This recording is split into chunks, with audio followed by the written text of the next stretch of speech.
Welcome to my TED Talk. No.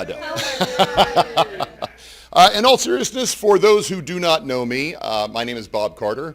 I'm a voice actor, voice director, production studio owner, actually teaching and production studio owner of the Neighborhood Studio.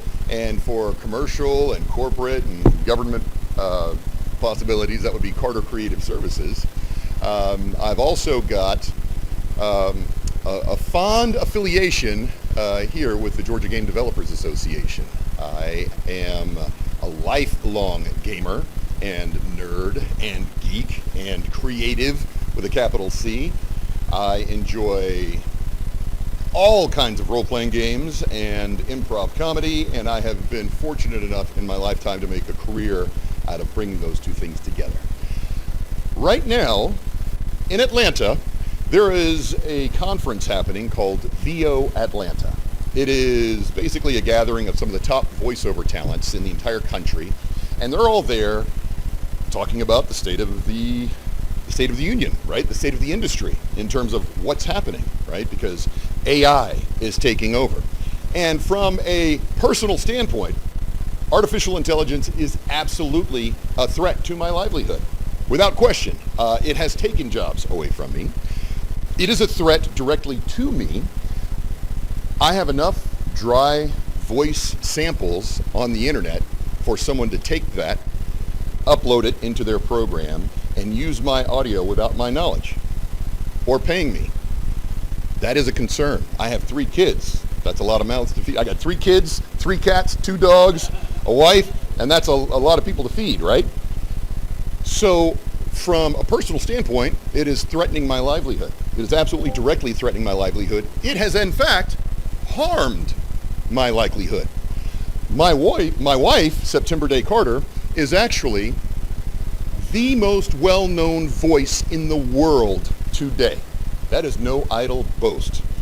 She was the former voice of the Amazon Kindle Fire. So remember how there was Susan Bennett, who was the voice of Siri? She recorded that at a production studio formerly called GM Voices. Now I think it's called Blink or Flow in Alpharetta. September, my wife, 8 days after the birth of my firstborn daughter, Cadence, had to record for 10 days, 8 hours a day, like right after she'd given birth. She is the Iron Woman of voiceover. Anyway, her voice was used for the Amazon Kindle Fire by this company called Ivona. They took her voice, and she was one of the first artificial voice, she became the artificial voice of Ivona, and when Amazon bought Ivona, she became the voice of Amazon. She was paid for that. She was not paid subsequently for all the many other uses that her voice was put to. So, for instance, a few years ago, our cable went out. It was a Friday night. I was exhausted. It was raining, much like last night. I called, at the time it was either Cox or Charter. I was upset. I was very frustrated. And then I heard my wife's voice answering. She's the automated voice of Cox or Charter Communications. And for a while it was very amusing, right? Because then she became the artificial voice on YouTube. So for all those automated videos that people would put up, they were using her voice. However, last year it was not so funny because we started hearing her voice everywhere. She was the voice of, actually in a good way, she was the voice of a Kaylee doll, which was kind of like, it was a doll for like young kids, like between 3, 4, and 5, and it was kind of like a kid's version of Siri because it was connected to the internet, and kids could ask Kaylee any question that you would ask of the internet, and that doll would answer using her voice. Now, she wasn't paid for that, but it was adorable, and it was actually helping a lot of autistic kids communicate and reach out and be expressive. And again, that was really adorable. However, earlier this year, 2 different instances, 3 different instances last year. One, we heard her voice on a Disney movie on Disney Plus, like, was it Zombies 3? Something like that. Then we heard her voice as the automated voice of Stars on Mars on Fox Network. Then, For my daughter's birthday, we bought her a sound bar. You know, like one of those cool sound bars that lights up and it's got great stereo sound. When you press the power button, right, from ONN, the power button hit, that was her voice. Power on. We were shocked, completely shocked. I'm not kidding, this is real. So now my wife is very upset. And she says, I haven't been paid for any of this stuff. And I need to go ahead and open up a TikTok channel called If I Had a Nickel for every time I heard my voice, which is a great idea, and we're probably going to do that. But then we said we should probably check into some kind of legal recourse. So then we started checking into entertainment attorneys. And would you believe that one of the attorneys that we called in Atlanta when we contacted their voicemail, or when we called in, that was her voice on the system. Seriously, it's shocking, but it was true. And so we are really concerned. I am really concerned, and so I don't have time to sit around and wait for the union or someone else to decide what's going to happen, right? I've been concerned. Now, I'm non-union because I'm in Georgia and it's a right-to-work state. I've done union work in the past. I work all over the world. Because Georgia is a right-to-work state, I have chosen not to be in the union so I can do more work as opposed to it. But I am pro-union. However, I don't feel like the union has done enough for voice talents because they focus mostly on the top ones, right? So because I was really concerned about this and I knew that anything we did would go into litigation, I said, let me check into something to protect my voice. The music industry, right? You guys have heard of BMI and ASCAP. So if you license through them, right, then you should have your voice protected. So I checked into a company called Veritone, which I found out is the research arm that investigates all over the internet. They scrub YouTube, they scrub all these different places. So I personally have a vested interest in artificial intelligence. I want you guys to understand where I'm coming from when I talk about these things today, okay? I want you to understand I am personally threatened by it. Not me, like my feelings being hurt. I mean, like financially, right? My livelihood. It is very serious what I'm dealing with. Many people are dealing with this. However, instead of just being reactive, I'm doing what I can to be proactive, right? Change is scary when it happens to us, but it's a good thing when it comes from us. So I'm doing what I can to be proactive and take my fate into my own hands. So that's where I've reached out to Veritone. That's where I've reached out now that the union signed that agreement and they're going to allow artificial intelligence to take over our voices. I'm doing what I can to control my destiny, right? If you're your own boss, you can't fire yourself, but you got to make sure that you can keep working for yourself. You want to control your destiny. So the things I'm going to talk about to you, or with you today, are about controlling your destiny. Sound good? Okay. So let's get to it.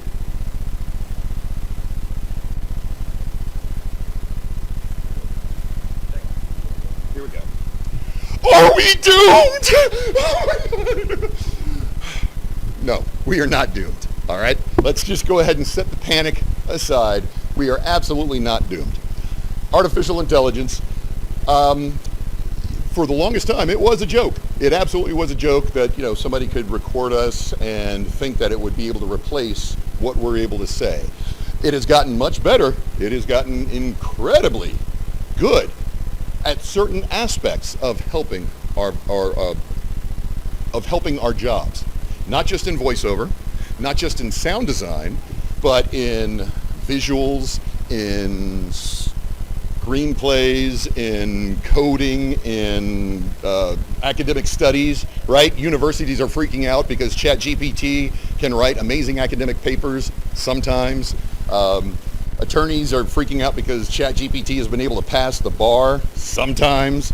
People are freaking out because, you know, this, that, and the other thing, right? Elon Musk is suing OpenAI, right? Because he feels like it's not for the benefit of humanity anymore, right? But again, it's like sour grapes and there's a whole bunch of stuff. This is an opportunity for all of us in this room. We are not billionaires, I don't think. So this is an opportunity for us to become billionaires. This is the frontier, right? Now, it is not the end-all be-all. It is not Cyberdyne systems. It's not the Matrix. It's just another tool, okay? It's a tool, just like your cell phone, just like your computer, just like software, right? The AI is just another type of software that we're going to use to learn to help ourselves. okay? I want you guys to understand that. It is not terrifying, but I am going to make it fun, right? So, welcome, fellow humans, to our comedic take on the AI apocalypse. Let us explore why AI will not be our overlords, but the folks who master it will. You guys, the young people, the students that are here at SimFest, the future is yours. You know, we were talking about things in the last panel about how if we'd had the knowledge at our fingertips that you guys have, where we would be today, okay? Well, you guys have that knowledge at your fingertips, and you've now got a catalyst. AI is best used by those who are creative, those who are imaginative, those who can imagine ways to ask questions, ways to use prompts, ways to say, what if, and then input that, and then it just gets your mind thinking and brainstorming. And that's what it's all about. It's a catalyst, okay? That's how you're going to use it. Now, the question is, are you ready for this? So a second ago I said, go to your Midjourney page. How many people here have Discord? Raise your hands high. Good. If you do not have a Discord, Joe, you need to be on Discord. But you didn't raise your hand, so I'm calling you out. Right. In all seriousness, Midjourney is on Discord. Discord is the new Facebook, TikTok, MySpace, LinkedIn, everything that everybody is on. The new generation, right? Because, I mean, that's really how people are communicating. Midjourney is on Discord. If you don't have Discord, you need to get it. And if you don't have Midjourney, you need to add that to one of your servers. It needs to become one of your resources. All right? Just another tool in your pocket, because Midjourney, or you know what? Or ChatGPT. Let's go ahead and say, you need to get one of these AI tools, and you need to keep it always open. So on your cell phone, always keep one of your tabs open on ChatGPT. Always, from now on, because it's a habit. You have to get used to using this. For my gamers, it's your new Omni tool, right? Mass Effect, it's your Omni tool. That's what it is. It's just another tool, but it's going to be your Omni tool. For those who don't play Mass Effect, it's the new cell phone. Like when you grew up and suddenly you had pagers and then you had a cell phone and you're like, how could I not have a cell phone ever again? You're going to be like, how could I not have my ChatGPT ever again? Keep one of those tabs open on your browsers at all times. It's not always going to be correct, right, Mike?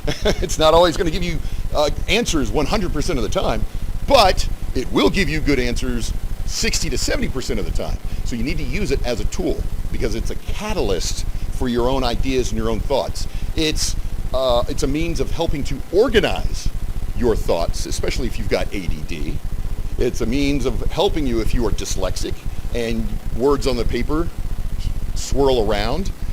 It's a means of helping you if you have certain types of learning disabilities or attention disabilities or whatever types of thought issues that you might have. It's a catalyst that helps to organize those and help you think faster. All right? That's how I want you to think of this from now on. Don't be afraid of it. Be afraid of being left behind by it. Right? So learn to use it, learn to play with it and enjoy it. Use it for cooking recipes, use it for gaming ideas, use it for NPCs and riddles and puns. Use it, okay?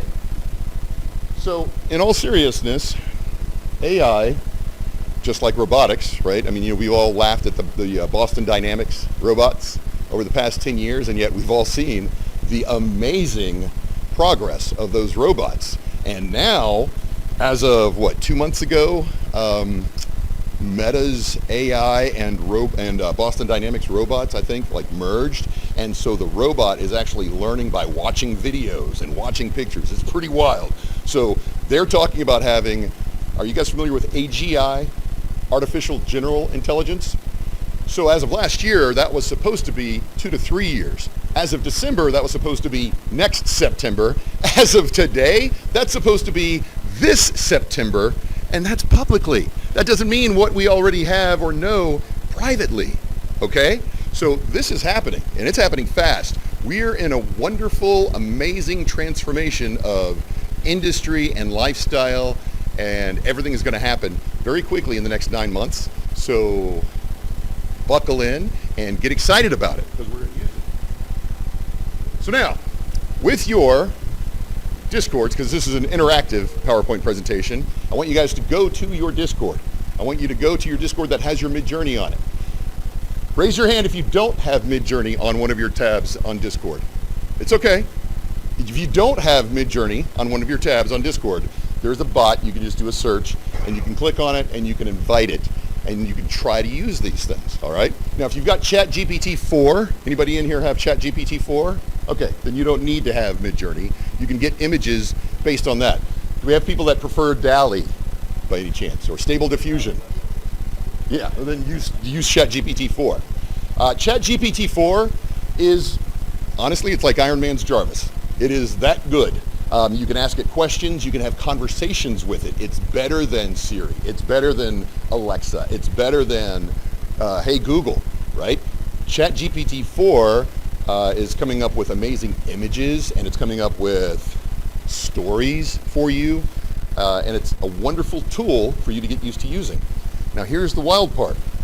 As good as ChatGPT is, there are other programs programmed by using Python language that are actually better. And now, better than Midjourney, which is all about pictures, you've got Sora, which is making videos. Now, for those who have Midjourney up, I want you to do me a favor. I want you to type in a person typing on a keyboard with multiple screens showing complex algorithms.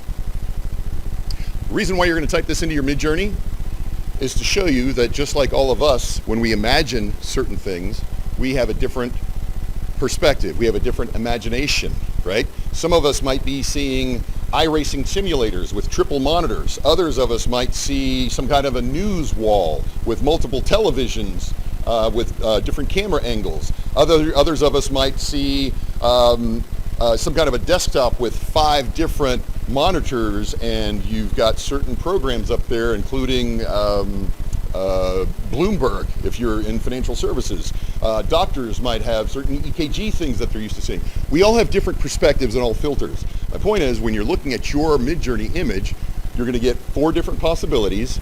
They all look different from the other person who's sitting next to you. So we have to realize that just like ourselves, we all have a different perspective. We all have a different filter of how we see the world. And it's very important that we understand that, and we respect that, and we learn how to communicate effectively through that. Okay? So guess what? Those same human skills that mattered back 200 years, 100 years, 50 years, 30 years, 10 years, back when you were in kindergarten, back when you were in the 3rd grade, manners, civility, awareness of words and language, and effective communication and listening skills, those are universal, and they still matter. These are the people who are going to run the world. These people right here.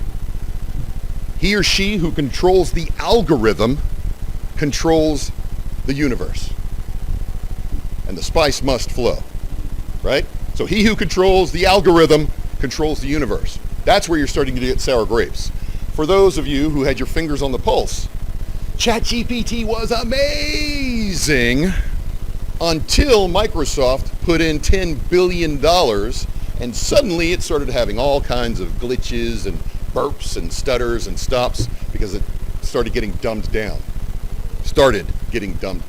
Right? Now again, that's a hot take, but those who control the algorithm control what is being released from the algorithm. You guys are in a unique position because AI has actually been around for what, 12 years, 14 years? Python language has been around for a long time. It's just that now we're learning different ways to apply it. The language is already there. The API is already there. You can make your own ChatGPT. You can make your own Sora. You can make all this stuff and better. Everybody in this room, especially young people, especially the students in this program who are imaginative enough to make games and imaginative enough to already know how to code and imaginative enough to be willing to learn a new language if you don't already know it. And then here's the cool part. You don't even know how to have to code necessarily, because now you can make games without knowing how to code, right? They've got new languages and, again, communication to ask the right prompts to be able to do these things and develop them. Regardless of industry, regardless of voiceover or video production or art design, set design, law, medicine. So the question is, how are you going to use this tool to help you, to make, to facilitate things for you, whether it's as a day planner, or as a friend, a confidant, a counselor, a therapist. This is a tool for you to use. This is your new Omni tool. Mass Effect is here and it's awesome. This is your Omni tool and it's on your cell phone. So now, again, imagine, right? / imagine, and then that's going to bring up your prompt on Midjourney for those of my Discord users, or in ChatGPT-4. Imagine there's that confused robot that's scratching its head. Now, for those who do not have Midjourney or Discord, let me go ahead and show you what this looks like.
That's all I typed in. This is just a catalyst. It's not going to be perfect, but it is going to be good enough. Remember how we're talking about it doesn't have to be perfect, right? Bad code is better than perfect code.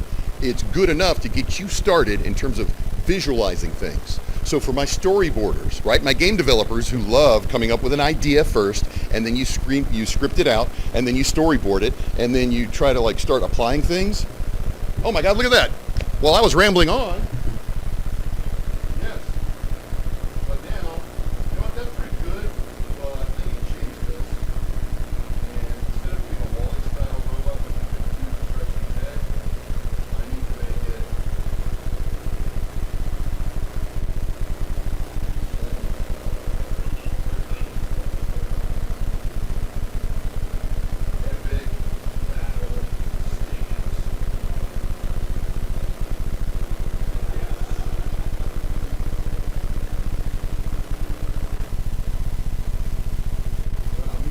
Pixar style just to see what it comes up with, right? We're playing. So again, as imaginative as you want to be, all right, that's going to pop up while you are imagining things. It's just a tool. Don't be afraid of it. It's a tool.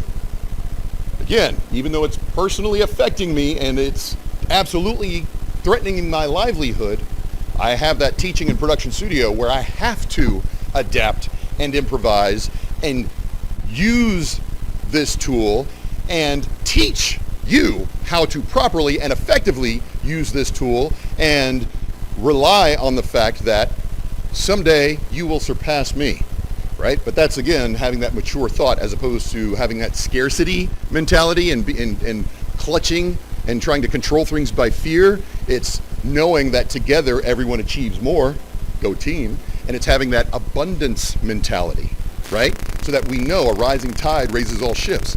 This right here is about to propel so much ingenuity and opportunity for everybody in this room and everybody watching. It's exciting. It's absolutely electric. I'm excited by the possibilities, okay? I want you guys to understand.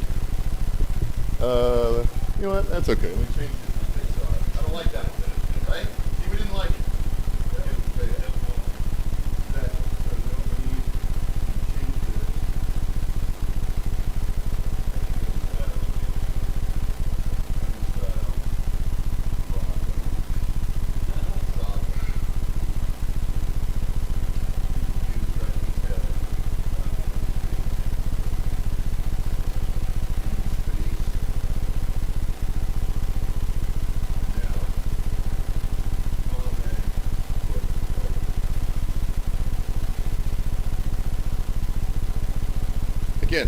all I'm doing is just trying different prompts, right? Having a good time. Now, personally, I love making up anything and everything gaming related, right? So most of this stuff is going to usually end up with in ninjas or in pirates or in fantasy settings, right? Because again, I'm a DM and I run a lot of different games. I'm also running a superheroes game, so you can see with my character. Actually, I'm playing a superhero game, so this is my character that.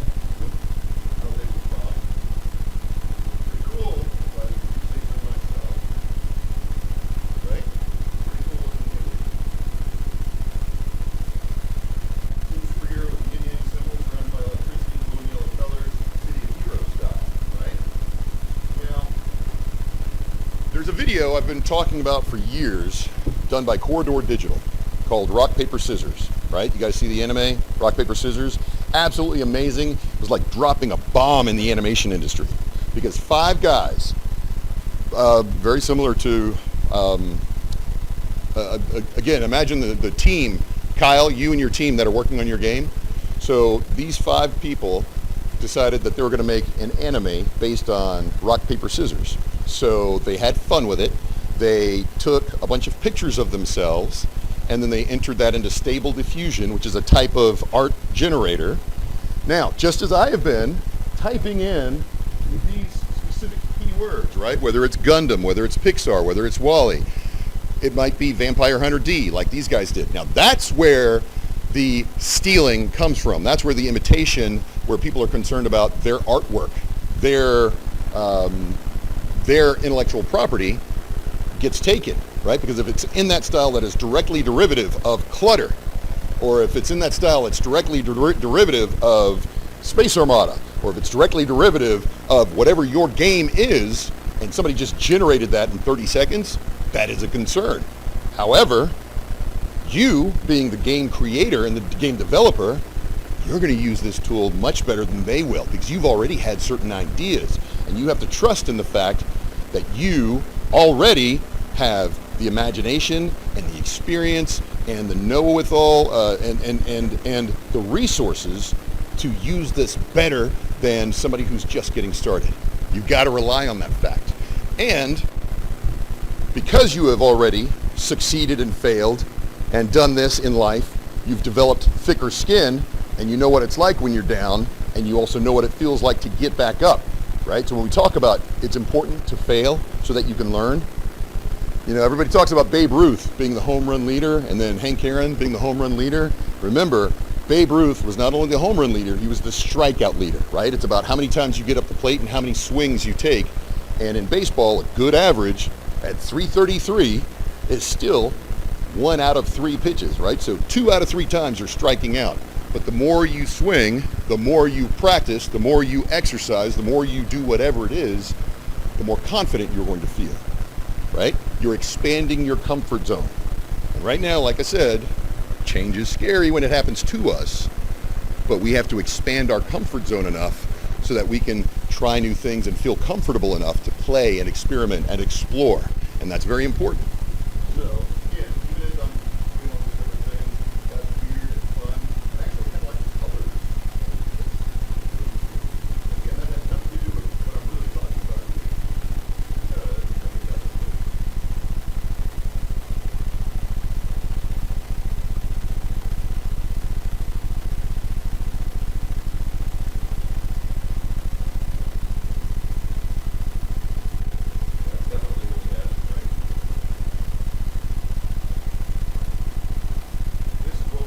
Focus on using this as a tool, which is why I say on your cell phone where you've got your browser, whether it's Chrome or Opera or Firefox or internet or Apple internet, whether it's Samsung, whatever it is, keep a tab open on chat.openai.com, right? It's your ChatGPT app. You need to have that open.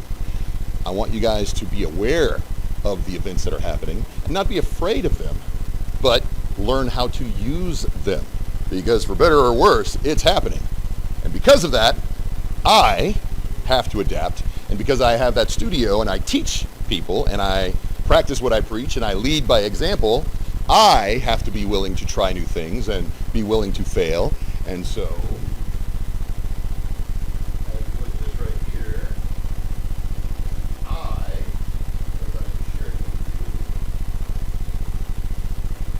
as I am using ChatGPT to, let's say, write a 10-slide humorous PowerPoint presentation about how AI won't take over the world, but the people who know how to properly use AI will. Well, look at that. See those slides right there?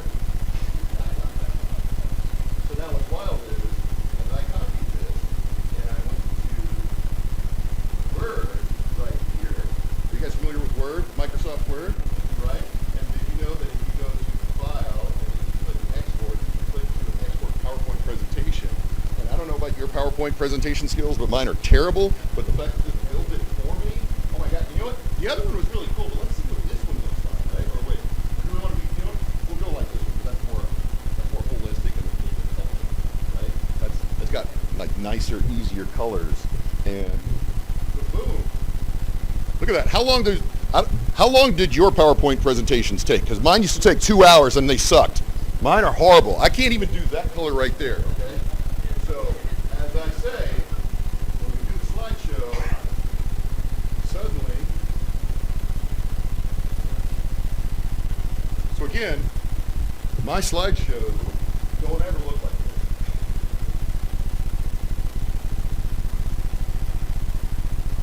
That's pretty awesome. I mean, that looks professional, right? That looks much better than what I was working from. They are bigger, and it's much easier to see. See what I mean? Exactly, because my first try was actually not good, but I went back and I tried a different look, and I could go back and try another look. And especially if I knew already how to do PowerPoint presentations, which I don't. Administratively, I am remedial. But again, this looks great, right? Doesn't it look great? So we can take the ideas that we have and we can use AI, and you saw me literally just click that live, real time. It looks great. See?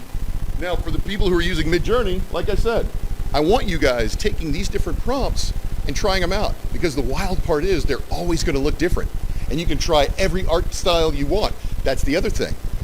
I have learned more art in the past 6 months, not just Van Gogh, not just Picasso, not just certain art names, but photographic angles, cinematic shots, perspectives, lighting, different prompts that absolutely make a difference in those artistic images and videos and presentations that I'm making. All right? So this is not scary. This is just another tool that we are using and learning.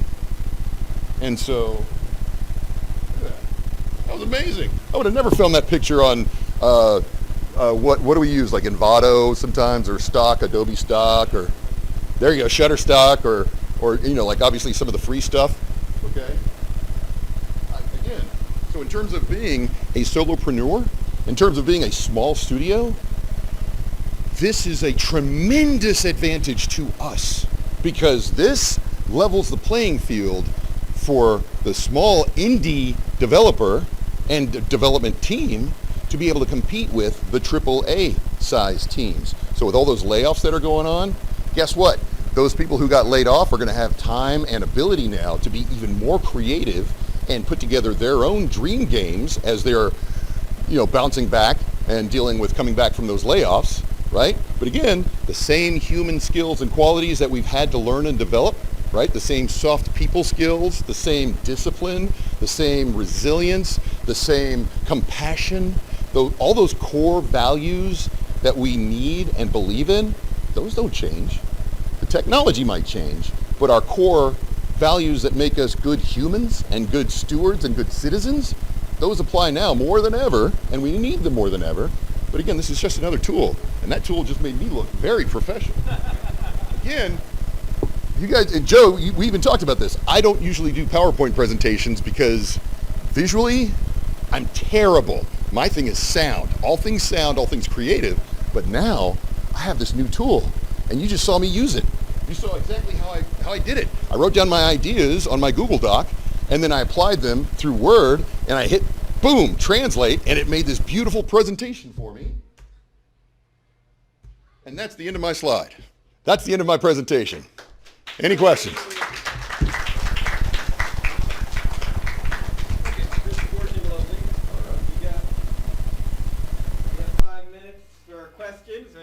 Questions. I'll lead with the first question. All right. So, Bob, what is AI not doing that you wish it did? AI not doing that I wish it did.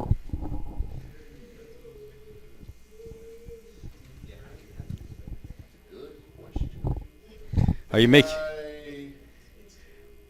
You know what? I just drove in my first Tesla a couple of weeks ago, and I was shocked and surprised by the simplicity of it. I love the Rainbow Road, like the navigation when you're cruise controlling. It even auto steers for you, and it drives for you, right? Like not just like kind of keeping you in the lanes. Like it drives for you, so you can sit back and kick back and relax. So what AI is not yet doing that I wish it did is, well, you could even talk about it cleaning the house, right, with Roombas. We could talk about looking after kids, but you've got Sentries, you've got like ADT security system types AI that companies are applying. So in terms of what it's not yet doing that I wish it did, Scraping the internet for use of your voice you're not being paid for. That's what. you know what? Absolutely, but I've got Baritone doing that. So I've got Baritone doing that, and I also, because I had to get over myself and adapt and improvise, because I'm practicing what I preach, I have checked into 11 labs, and I've gone ahead and opened this up, and let's see here, what does this sound like? You see that, right? Will AI destroy our industry? Not at all. Did the computer destroy industries or make them better? Did the internet destroy communities or bring people closer to one another? Gaming is fun. Making your own game is even better. But game development with the Georgia game developers is the best. All right, I'll pay your Bob. So again, I've had to get over myself and learn to use AI to help me scrape the internet, because it can do it much faster than I can, right? And I've had to get over myself and learn to use AI also to help me with my own production, which thank God it is actually doing, because again, that ADD takes over, and we have so much coming at us that it helps us be productive, right? It's just another day planner. It's just another tool. It's like your cell phone. It's your online Google Calendar. It's whatever that tool is that you love to use. That's a resource for you. Okay, that is what AI is. It's not Terminator the robot. It's Arnold the helpful robot. Yes, ma'am. Hold on. Grab this. Something came undone. Oh. Say something. Speak. Hello. I'm speaking. Can you hear me? Do I need to hit the power button again? No, Very well. move the bike back and forth. I'm really You're good. All right. Very well. Yes, ma'am. I'm a game developer. So, 1 second. 1 second. There we Chickadee go. check. Yeah, you turned So it was off and power. grabbed it. It was power. All right. I'm a game developer. Hi, And what's your name? Valencia. Valencia. Yeah, my talk's later. All right. What's your game? I work for Alchemy Labs to make VR games. Perfect. All right. So my question is, the writer's strike happened because of AI for writing movies and Yes. things. Do you think it's going to be something similar in the game industry because of the AI? We already know that AI is being used to make games in the gaming industry. As a matter of fact, I've been working on a game. Joe, you made 16 versions of Clutter. You guys have made your versions of games. I've been working on 3 games for 6 years now. And in the span of a morning, because of this talk, where was it? In terms of the best games, here we go. So I've been working on Unicorn or Rainbow Defenders. And in the span of one morning, this created a game for me. It gave me 3 options. So as far as what it's going to do for the gaming industry, it's going to accelerate it, because again, it's just another tool. It's like learning Creative Cloud. It's like learning Unity. It's like learning Unreal Engine 5. It's just another Unreal Engine 18. So you don't think it's going to be a strike or anything like that with game developers? What are you going to do? How are you going to stop this? You can't. Because you cannot stop this. All you can do is guide it and control it. So again, we saw what happened with the writer strike and the actor strike. And guess what? They gave into it. And so again, the union gave into it, so what hope do non-union people have, right? So it's going to happen. This tool is actively being used. We can either kick back and roll on with our horse and buggies, or we can try to learn how to drive a Model T and then eventually drive our big Cadillac in the 50s, right? But again, time is progressing, time is marching on. We cannot stop this, so we have to learn how to use it, and it's better to learn how to use it now and be at the forefront of it as opposed to being left behind and then trying to catch up. Yeah. So as a game developer, I want you to play and I want you to find the new games that AI is using. Make sure you've got Python in your back pocket so you know how to fix those bugs. Because again, it is still glitchy. It's still a program. But if you know Python and you know how to, or even you don't even have to do that. You just have to know how to ask the right questions, the right prompts. So I want you to use this. What do you like to use? What are you developing? Oh, I develop in Unity, C#. Okay. And I use Python and everything. See? So. All right. Yeah, But- I'll agree with you. I'm just wondering. But there are people here who like swear by Unreal Engine, right? There are people here who still miss Flash. There are people here who still miss, I don't know that anybody misses Flash, but I mean, anyway.